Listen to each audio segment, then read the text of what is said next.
house all by myself. Well, not quite by myself.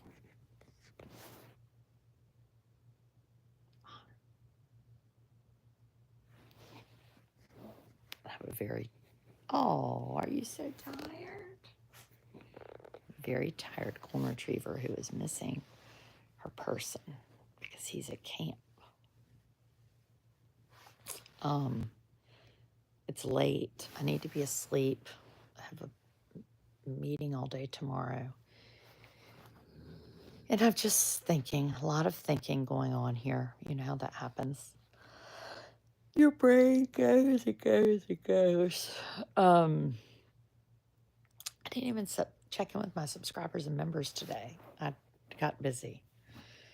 So yes, we'll talk about it tomorrow morning. We'll have a nice coffee chat tomorrow at 9 a.m. So my little fella who is 11 and has autism, I dropped him off at camp today. And it went pretty well. He was glad to be there and said goodbye. But then tonight, my son Russell, who is a counselor there and in his cabin, Russell FaceTimed me. And I'd gone to dinner with my parents. And he said, Amos wants to talk to you. And I was like, and Amos had been crying, which is not, he's not really a crier. And I think you hear that a lot met a lot of moms of children with autism. They're like, yeah, there's not much crying. And he wanted me to come pick him up. He said, I can't remember what he said. Basically, it was, you cannot sleep here. You need to come get me right now. And I said, have you had dinner? Yes. Have you had your medicine? Yes. I said, well, it's getting ready to be bedtime. It's, about time to go to sleep. And he said, camp is very dangerous. And I know it's not dangerous because he was right there with Russell. And my friend Mary Scott was like, do you think he watched the news stuff about the floods at camp? Which his brain does get away from him. And I was like, no, he says things are dangerous. He doesn't want to do them. Like he could say, it's dangerous to go eat dinner. So anyway, so there's that. And yes, my oldest son, this is basically what a subscriber member video is. So if you're not one, this is what you can see. My oldest son ran with the bulls today in Pamplona. And no, I cannot give a shout out to anyone because I don't give shout outs, because when people get me to shout out, I get tricked. Just like when I said hello to the person's sister named Dixie, whose last name was also R-E-C-T. Full on tricked. Yes, my oldest son ran with the bulls today in Pamplona. And I thought it was just, he was like running with the bulls one time. Not one time. 4 times. Hold on, I'm going to show you a picture. I have a picture, I think, on this phone. Well, I've got all sorts of pictures here. I love a picture. I love this YouTube because you can put up the pictures. Okay, here it is. He would kill me if he knew I was sharing this. Hold on. So don't tell him. There he is. That's he and Alexander and Josh and Ian and Emre. And they have a lot of white on. Yes, so he's doing that, which is fun for him. And this was Amos on his way to camp. Hold on, how do you do this? He looks excited, doesn't he? And then this was Amos when I dropped him off at camp with my daughter and son and service dog Honor. Oh, so sweet. I tell you what, in all seriousness though, life is really darn hard. This family today from North Carolina, I mean, just the cutest, nicest family, died in a plane crash today in Lee County. They own a farm. I mean, just really, I was just thinking, you just don't, life is tough. You think that you know life and then you don't. Or I think this Texas thing, I don't know. I'm assuming it's thrown everybody for a loop as much as it has me. And today I was talking with a good friend, and she said, I think what gets you about Texas, yeah, a private plane crash, that's right. What gets you about Texas is that you can imagine yourself there so easily.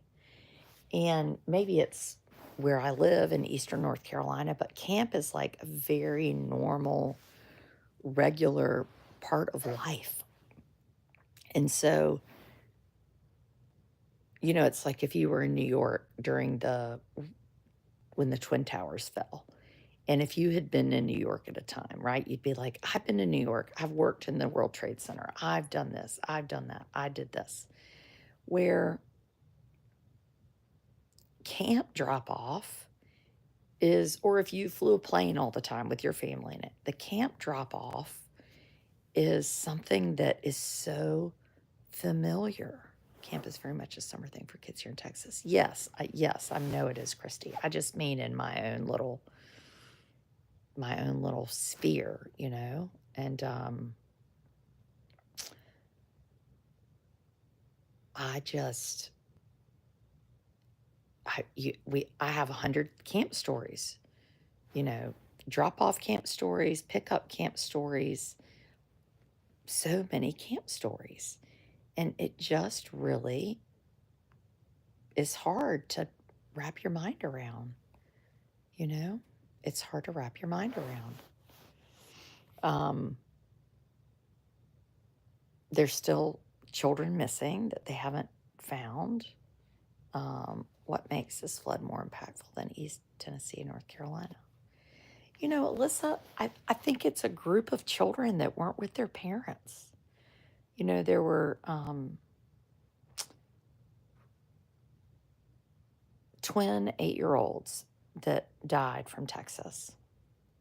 And something about being at camp as an 8-year-old with your twin sister, and they had an older sister, and the grandfather was like the publisher of the Miami Herald. And it's just twin 8-year-olds.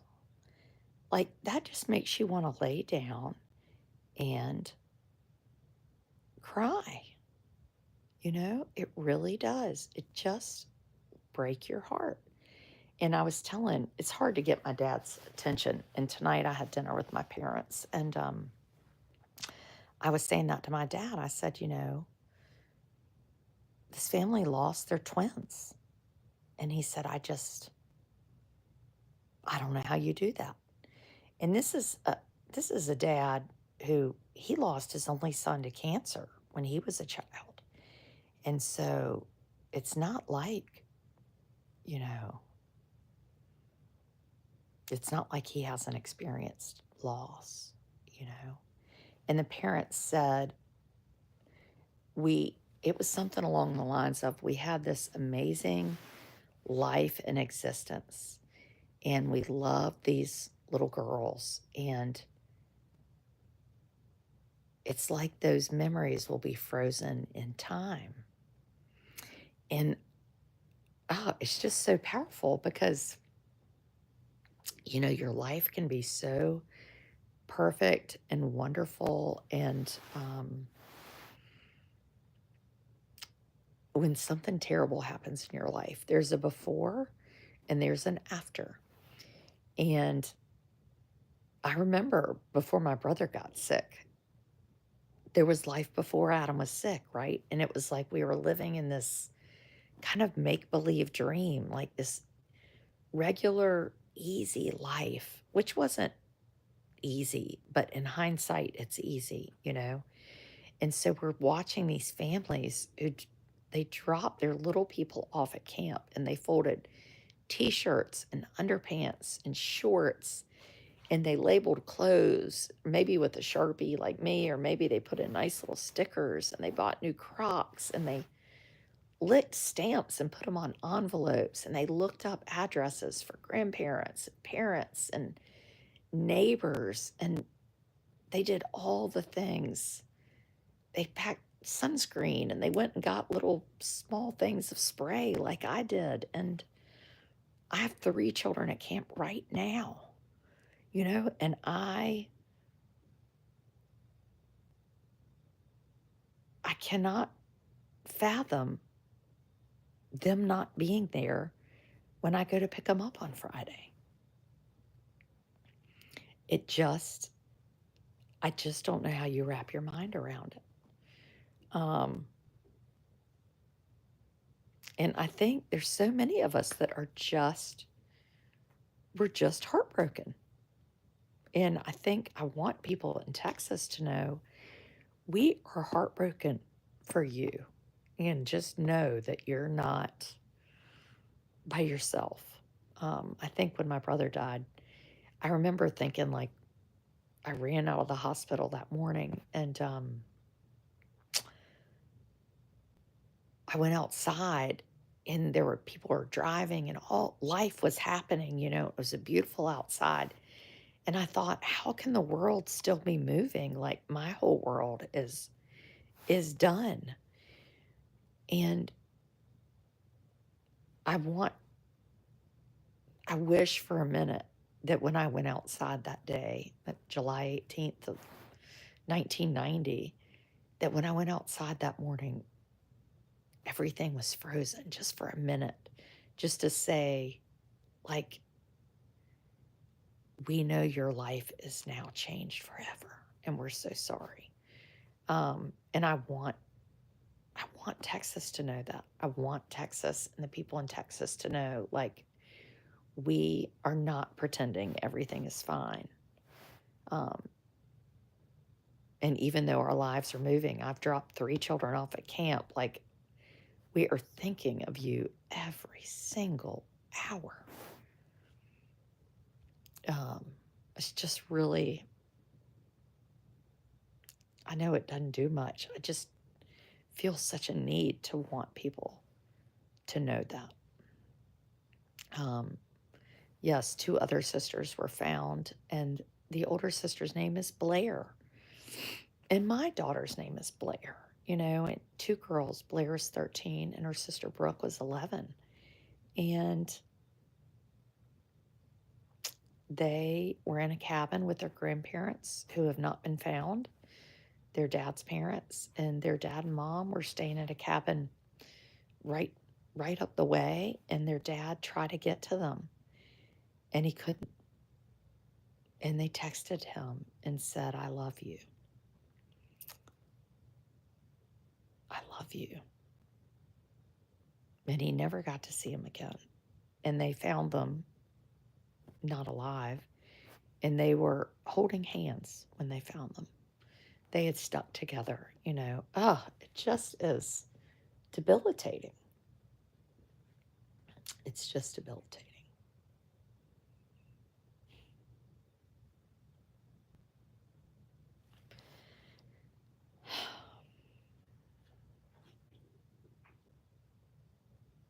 Anyway,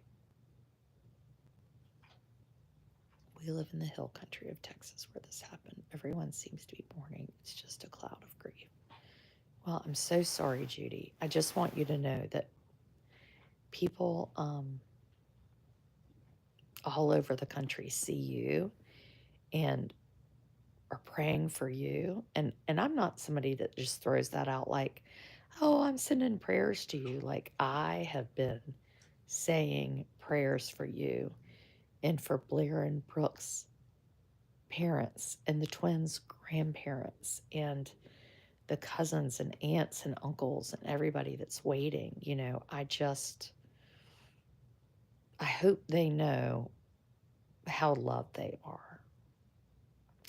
And I am about done with the political post or the just stupid, dumb crap that I see. It like makes me mad as hell. anyone. Yesterday, our governor declared Sunday to be a day of prayer. Oh, I saw that, Pamela. So there is a video going around. I swear Katie Couric puts up something every 8 seconds on Instagram. And I don't know who had the video. It wasn't her. Somebody originally had it. I generally try to share stuff if it's not mine. And it was the girls being taken in the buses, and they were singing. They were singing, praise God. And wow, it was powerful. Because that's what we're called to do, is find something in all situations that are terrible. Boy, that ain't easy, is it? The camp nurse recorded it. Oh, thank you, Caroline, for saying that.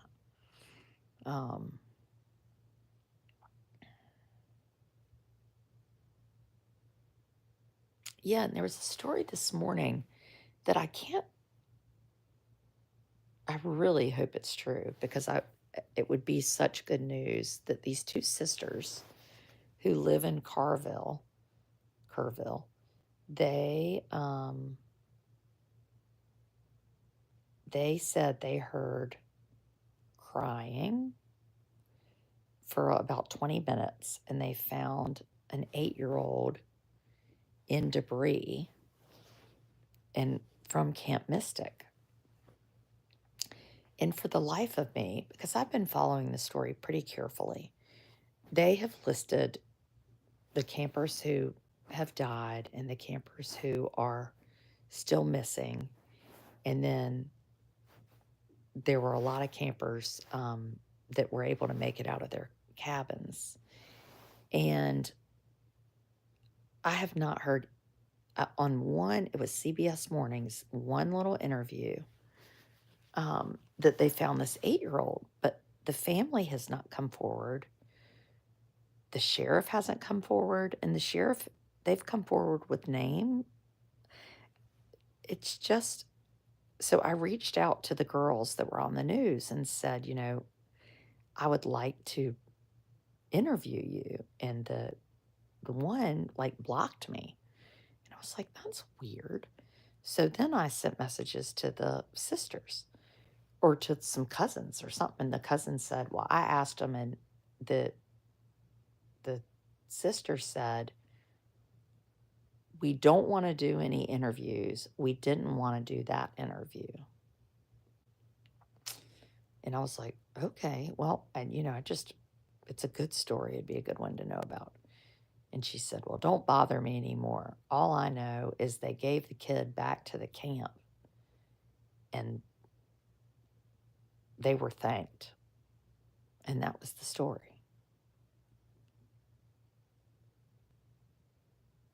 They give the kid back to the camp? Well, they didn't. What? I hope it's true. I hope a family comes out and says, our 8-year-old was found in a pile of debris 6 miles down the river. But that just,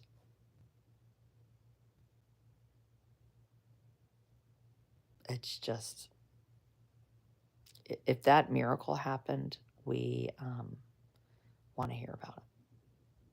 So I hope it's true too. I hope it's true.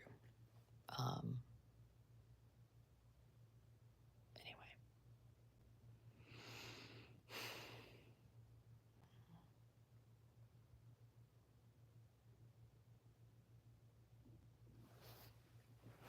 They're getting hits from content creators all over.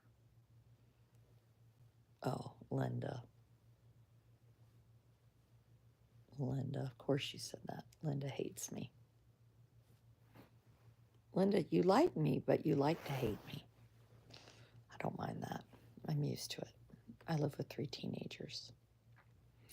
So yes, my 11-year-old called from camp tonight, wanted me to pick him up, and every bit of me wanted to run and go get him and bring him home and just say there's no reason for you to ever go to camp. You can just stay with mommy forever. But I want him to go to camp, and I want him to like it. And he did like it last summer. It was just hard to be away from me. He did great going to camp, but then I heard from him later.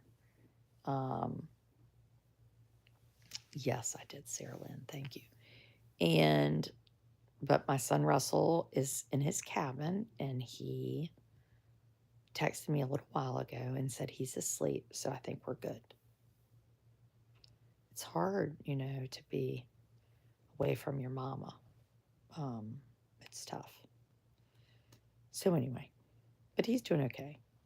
I'm not having as hard a time, though. He's only been gone now for 7 hours.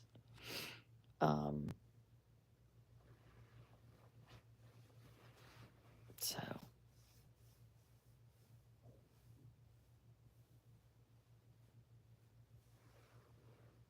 my son Russell was at camp with him last year, and Blair was not. This is the first year Blair is there, and he has this great fella named Alex that's his person, and Blair is kind of a floater at camp, so she's just there to sort of keep up with things. I realized I didn't pack him in any pajamas. He doesn't really sleep in pajamas. He sleeps in like shorts and a t-shirt. He needs pajamas, but he's growing so fast. It's hard to find him pajamas. Anyway, I'm thankful he has a chance to be there. And they're so glad to be with him too.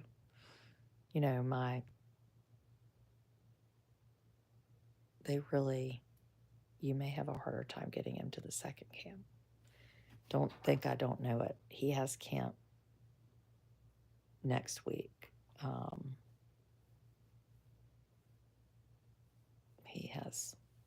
He has another camp next week. Can't worry about that quite yet, though. But boy, I hope it's a great, great week. But anyway, that's it. I got nothing. My heart was just feeling heavy, and I thought there might be somebody else out there that's feeling a little heavy too and just needs to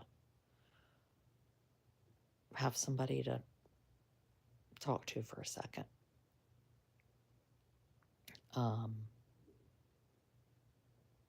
The Burgess daughter, both parents are gone, 2 younger brothers missing. The girls that gave the interview said that the child was from Camp Mystic. So I don't know. I don't know. So anyway. But, I think as days go on, you're not expecting good news. I guess you never give up hope. You never give up hope. Never, ever give up hope. But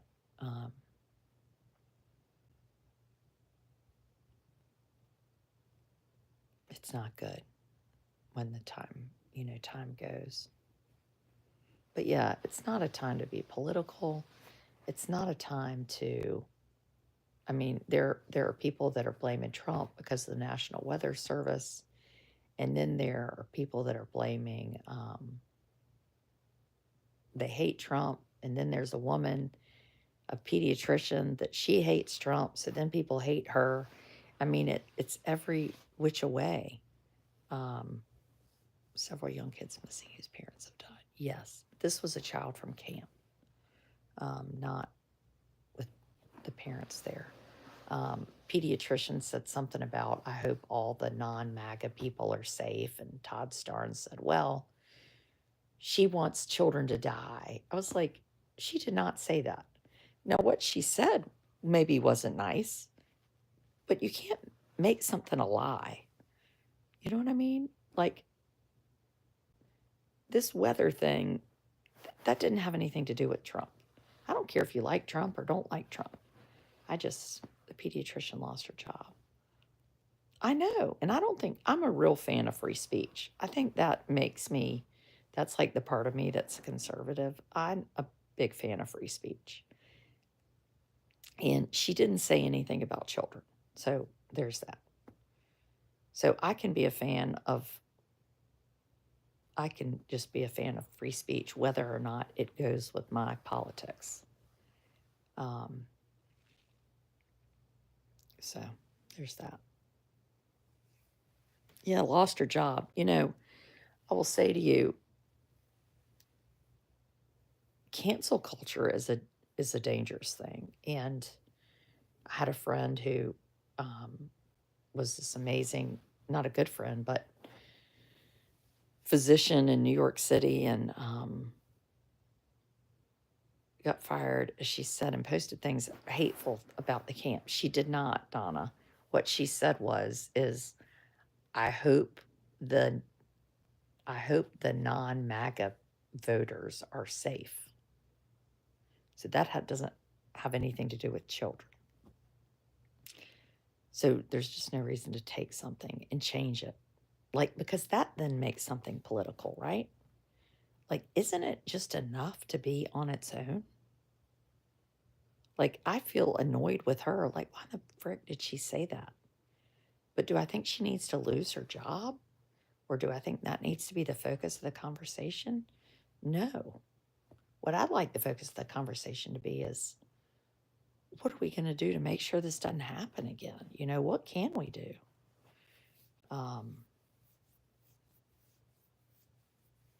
Anyway. Ugh. Okay.